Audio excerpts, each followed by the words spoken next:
मसीह यस्सु में आप सब पर सलामती हो।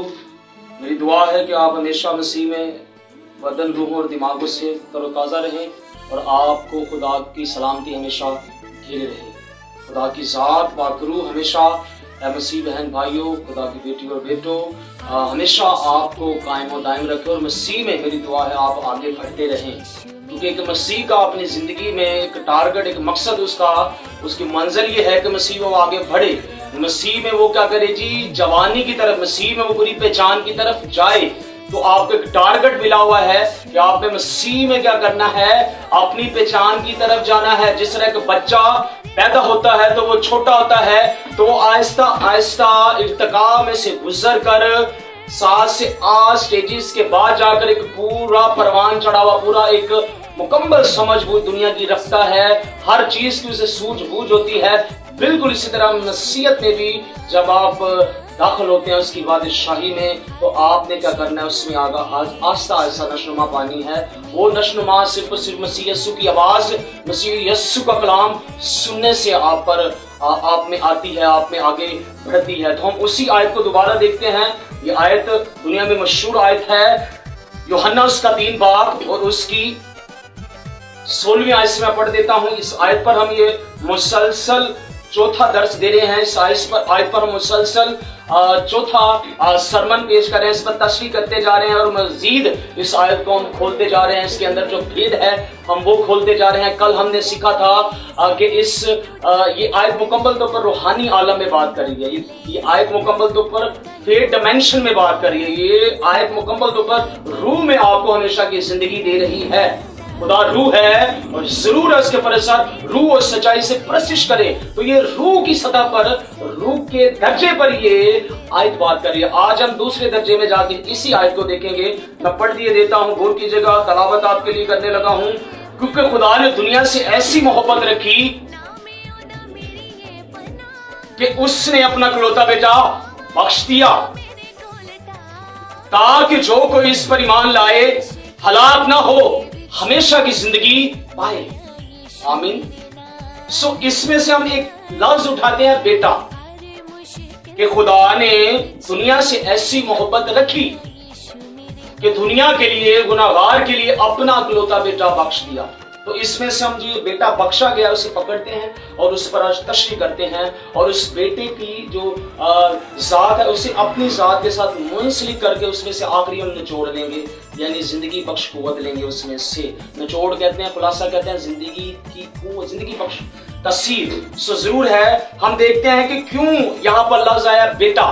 बेटे का मतलब क्या होता है? अमूमन जब आप अपनी आम जिंदगी में बेटा लफ्ज बोलते हैं तो इसका मतलब क्या है? जब एक बेटा बाप को और बाप उसे बेटा बोलता है और वो उसे बाप बोलता है, तो इसका राब्ता क्या है, इसमें एक सीक्वेंस क्या है, इसमें एक रबत क्या है, तहसील क्या है, तो वो क्यों उसे बेटा कह रहा है और वो क्यों उसे बाप कह रहा है, हम इसके एंगल में देखेंगे। और क्यों उस बाप ने अपना बेटा हम गुनाहगारों के लिए बख्श दिया, ये सारा हम देखेंगे। तो खुदा ने अपना बेटा इसलिए बख्शा, बेटे का मतलब होता है जिस्म का हिस्सा। बेटे का क्या मतलब होता है जी? बाप के बदन का हिस्सा। बेटे का मतलब होता है जो बाप में से निकला हुआ है।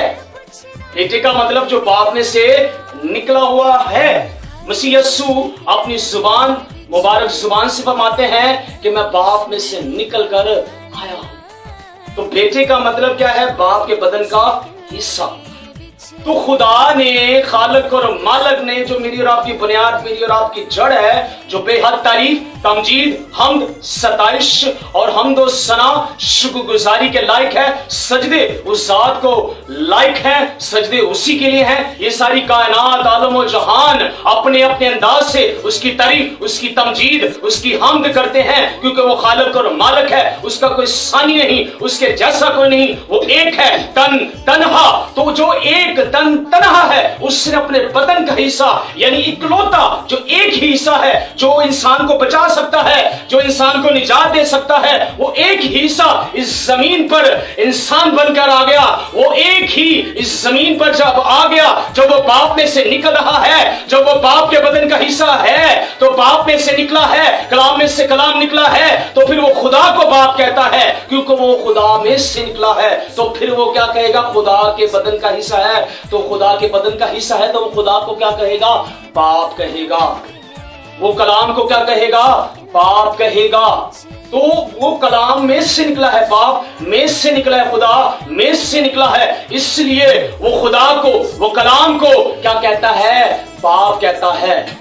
तो जिसे आप बाप कहते हैं उसकी तरफ से आपको एक ऑटोमेटिकली एक राब्ता कायम होता है कि आप उसके क्या हैं? बेटे।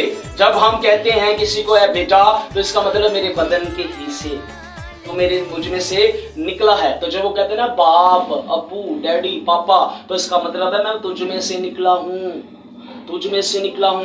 तो खुदा क्या कह रहा है कि खुदा ने गुनाहगार से ऐसी मोहब्बत रखी, गुनाहगार से ऐसी मोहब्बत रखी कि उसके लिए अपना इकलौता बेटा बख्श दिया, अपने बदन का हिस्सा दे दिया, अपने बदन का हिस्सा दे दिया। तो जो बदन का हिस्सा है, खुदा का जो हिस्सा है, उसके अंदर अब्दियत है। जो चीज खुदा में से निकलेगी वो खुदा जैसी होगी। जो चीज खुदा में से निकलेगी उसमें खुदा दादा, खुदा की सफात, खुदा की खूबियां, खुदा की क्या कहते हैं काबिलियतें, सलाहियतें, तख्लीकी कुव्वतें उसके अंदर जम होंगी। तो इसलिए कुलसियों कहती है कि उसकी जात का क्या है? इब्रानियों कहते हैं ये उसकी जात का नक्श है। ये मुकम्मल तौर पर क्या है? हूबहू उसकी सूरत और उसकी जात का क्या है? नक्श है। तो खुदा ने मेरे और आपके लिए, गुनाहगारों के लिए अपना इकलौता बेटा बख्श दिया है। क्यों गुनाहगारों के लिए अपना बेटा, अपने बदन का हिस्सा जिसमें अपनी जिंदगी है, हमेशा की जिंदगी है, बख्श दिया? इसलिए कि ये जो गुनाहगार है ये हमेशा की जिंदगी पा जाए। टारगेट मैं और आप हैं, टारगेट में यीशु नहीं है, टारगेट खुदाजाद नहीं, टारगेट मैं और आप हैं, टारगेट मैं और आप हैं। मुझे और आपको निजात की जरूरत है, मुझे और आपको हमेशा की जिंदगी की जरूरत है। इस किताब और मुकद्दस का निचोड़ सिर्फ और सिर्फ मुझ पर और आप पर आकर खत्म होगा। इस किताब और मुकद्दस का पैगाम सिर्फ और सिर्फ मुझ पर और आप पर आकर खत्म होगा, क्योंकि मुझे और आपको हमेशा की जिंदगी की जरूरत है, मुझे और आपको निजात की जरूरत है, मुझे और आपको हमेशा के जहानों में जाने की जरूरत है। क्योंकि मैं और आप गुनाह के सबब आदम, जो दुनिया बाबा आदम कहते हैं, जिससे सारी दुनिया की नस्लें, ये जो जिस्म से जिस्म चलता है, गुनाह, मौत, इब्लीस के ताबे है। तो इसलिए ये जो गुनाहगार है इसके लिए अपना इकलौता बेटा बख्श दिया, इकलौता बेटा बख्श दिया, इस जमीन पर भेज दिया। इसलिए तो किताब कहती है जिसके पास बेटा है उसके पास जिंदगी है, और जिसके पास बेटा नहीं उसके पास जिंदगी भी नहीं। ये जो खुदा के बदन का हिस्सा यानी उसका बेटा है, उसमें अपनी जिंदगी है, उसमें हमेशा की जिंदगी है। जो कोई इस पर ईमान लाता है हलाक नहीं होता, हमेशा की जिंदगी पाता है। तो खुदा के बेटे में हमेशा की जिंदगी है। तो जब आप मसीह यीशु को कबूल करते हैं, मसीहत में शामिल होते हैं बाजरिया बैप्टिज्म, बाजरिया बैप्टिज्म, रोमियो की किताब क्या फरमाती है? रोमियो की किताब कहती है क्या तुम नहीं जानते कि हम जितनों में मसीह में शामिल होने का बपतिस्मा लिया, तो मसीह में शामिल होने का बपतिस्मा, बस हम उसके साथ दफन हो, बस हम उसके साथ दफन हो। जिस तरह खुदा के रूह ने मसीह यीशु को मुर्दों में से जिंदा किया, इस तरह तुम्हें भी जिंदा किया। तो बपतिस्मा के जरिए आप बेटे के बदन में शामिल होते हैं, आप बेटे के बदन में शामिल होते हैं, उसकी मौत और उसकी जिंदगी में शामिल होते हैं जो मेरे और आपके लाया है। और ये जिंदगी हमने सीखी थी कि जब हम मसीहत में आते हैं तो ये जिंदगी हमारी रूह में महफूज हो जाती है, हम हमेशा की जिंदगी से मामूर हो जाते हैं।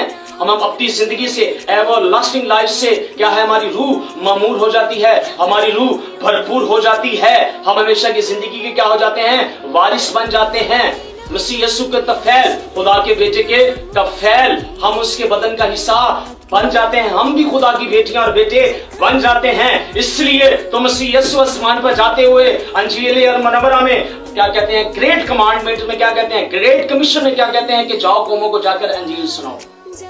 जो कोई मान लाए उसे खुदा बाप, खुदा बेटा, खुदा रूह उसके नाम में बैप्टिज्म दो, बपतिस्मा दो। क्या क्या कहा जा रहा है जी? खुदा बाप, खुदा बेटा, खुदा रूह उस आगे बदन की बात, खुदा बाप, खुदा बेटा, खुदा रूह उसके नाम में बपतिस्मा दो। जब आप बपतिस्मा लेते हैं तो हकीकतन बपतिस्मा रूह कुस का बपतिस्मा है। वाटर बैप्टिज्म जो है वो रूह कुस का बपतिस्मा है। तो जब आप रूह कुस से पैदा हुए हैं, आप उसमें से निकले हैं, तो आप उसके बेटे ठहरेंगे रूह के, और रूह को आप क्या कहेंगे? बाप कहेंगे। है एक ही बाप बैप्टिज्म है, वो रूह कुस का बपतिस्मा है, और वो पानी का बपतिस्मा ही रूह कुस का बपतिस्मा है। इस पे हम फिर कभी तशरीह करेंगे, इसे बयान करेंगे कि वो पानी का बपतिस्मा ही रूह कुस का बपतिस्मा है। हम आते हैं इधर कि खुदा बाप, खुदा बेटा, खुदा रूह उसके नाम में बपतिस्मा दो। बाप और बेटे का रिश्ता है, और ये रूहानी रिश्ता है। ये वो रिश्ता है جس میں سے تمام رشتے آگے صادر ہوتے ہیں۔ باپ اور بیٹے کا ایک تخلیقی روحانی رشتہ ہے۔ آپ روحانی طور پر روح میں خدا کے بیٹے بیٹیاں ٹھہرتے ہیں، اور پھر کیا ہوتا ہے، آپ اسے باپ کہنا شروع کر دیتے ہیں، اس لیے آپ باپ کے نام پہ لیتے ہیں، اسے باپ کہنے کا حق لیتے ہیں۔ بیٹے کے نام میں اس لیے کہ آپ اس کے بیٹے ٹھہرتے ہیں، اور روح کے نام اس لیے کہ آپ روح میں پیدا ہو کر روح کو باپ کہتے ہیں، اور روح کے بیٹے اور بیٹیاں ٹھہرتے ہیں۔ سو ضرور ہے بیٹا لفظ یہاں پر اس لیے آیا، میں دوبارہ ایک پڑھ دیتا ہوں، خدا نے حاکم مالک نے روح نے دنیا سے ایسی محبت رکھی کہ اس نے اپنا اکلوتا بیٹا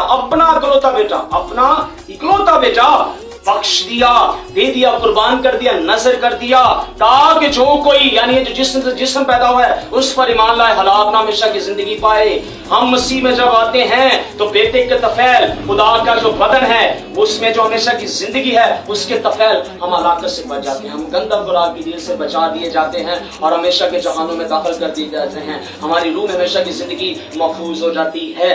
ہم نے اس اویئرنیس کو، اس کلام کو لینا ہے، اسے ہضم کرنا ہے، اسے اپنی اویئرنیس کا حصہ بنانا ہے، اور جب اویئرنیس کا کوئی چیز حصہ بن جاتی ہے تو پھر وہ آپ کو لیڈ کرتی ہے، آپ اس سے نکلتی ہے۔ تو ضرور ہے آج ہم نے یہ سیکھا ہے کہ ہم ہمیشہ کی زندگی سے بھرپور ہیں خدا کے بیٹے کے ذریعے۔ بیٹے کا مطلب ہے باپ کے بدن کا حصہ۔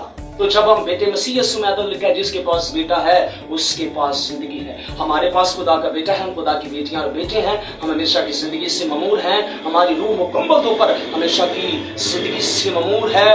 10/10، 100/100، 1000/1000 مکمل طور پر ہماری روح ہمیشہ کی زندگی سے لبریز ہے، مکمل طور پر بھرپور ہے۔ اور جب ہماری روح مکمل طور پر ہمیشہ کی زندگی سے بھرپور ہے تو ہمارا بدن بھی محفوظ ہے، ہمارا بدن کیا ہے، محفوظ ہے۔ ہمیں ہمیشہ کی جہانوں میں روحانی بدن دیا جائے گا۔ ہم نے اس اویئرنیس کو پھیلا کر اس سے بولنا ہے، اسے شکر گزاری میں لانا ہے، شکر گزاری میں لانا ہے کہ باپ تیرا شکر ہو، تو نے مجھے ہمیشہ کی زندگی دی ہے، میں ہمیشہ کی زندگی سے ممور ہوں، یہ میری روح میں، میری زندگی میں ہمیشہ کی زندگی موجود ہے۔ اور ہمیشہ کی زندگی نہ صرف ہمیشہ کی زندگی وہاں پر ہے بلکہ ہمیشہ کی زندگی کثرت کی زندگی ہے۔ میں اس لیے کہ وہ زندگی پائے اور کثرت کی زندگی یعنی کثرت کی برکات ہے اس ہمیشہ کی زندگی میں، کثرت کی برکات ہے، جسمانی بھی، روحانی بھی، ذہنی بھی، دنیاوی، مالی، ہر برکات اس میں پائی جاتی ہے ہمیشہ کی زندگی میں جو لامحدود ہے، جس میں کوئی شارٹیج نہیں۔ تو خدا جو کام کرتا ہے ہمیشہ پائیدار، مستحکم اور کیا کرتا ہے، قادر مطلق کام کرتا ہے، وہ کسی کا محتاج نہیں۔ اس نے کیا ہے اس لیے اس نے کہا جا کر پیغام سناؤ کہ خدا نے گناہگار سے ایسے محبت رکھی اس کے اپنا اکلوتا بیٹا بخش دیا تاکہ جو کوئی اس پر مان لائے ہلاک نہ ہمیشہ کی زندگی پائے۔ بیٹا بخش دیا، بیٹا دے دیا، اپنے بدن کا حصہ دے دیا، اور بدن کے حصے میں ہمیشہ کی زندگی ہے، اور وہ بدن کا حصہ اب ہم میں ہے، اور ہم خدا کی بیٹیاں اور بیٹے ہیں، ہم میں بھی ہمیشہ کی زندگی ہے۔ یہ شعور اپنانا ہے، یہ سوچ اپنانی ہے، اسے بولنا ہے، اس سے بڑھ کر کچھ بھی نہیں ہے۔ یہی بولنا ہے کہ ہمارا خالق و مالک ہمیشہ کی زندگی دیتا ہے، اسے سوچنا، اسے بولنا ہے، اور کچھ بھی نہیں کرنا، صرف اسے اپنا کر اسے بولنا ہے، دوسروں کو سنانا ہے کہ ہم ہمیشہ کی زندگی سے مؤمن ہیں۔ ہمارے قادر مطلق لامحدود تبدیل خدا نے ہمیں خود ہمیشہ کی ذہانوں میں، ہمیشہ کی زندگی میں داخل کیا ہے۔ تو آپ کلام پر عمل کرنے والے ٹھہریں گے، آپ ایمان والے ٹھہریں گے، آپ ایک رابطہ، ایک جواب دینے والے ٹھہریں گے۔ خدا کا یہ جواب، خدا نے آپ سے گفتگو کی ہے، یہ گفتگو ہے، یہ خدا کا کلام ہے، خدا کی مرضی ہے، یہ خدا کا پیغام ہے، خدا کے دل کی آواز ہے۔ انجیل خوشخبری انسان کے لیے، خوشخبری کیا ہے، ہمیشہ کی زندگی، خوشخبری کیا ہے، راست بازی کی خوشخبری کیا ہے، پاک روح کی خوشخبری۔ تو ہمیں کیا کرنا ہے، اس پر چلنا ہے، اسے اپنا کر، اسے کیا کرنا ہے، اپنی زندگی میں دعاؤں میں لے کر آنا، دوسرے کو بتانا ہے۔ تو آج کے کلام کے وسیلے خدا تمام سننے والوں کو بڑی برکت، بڑی توفیق دے۔ جے مسیح۔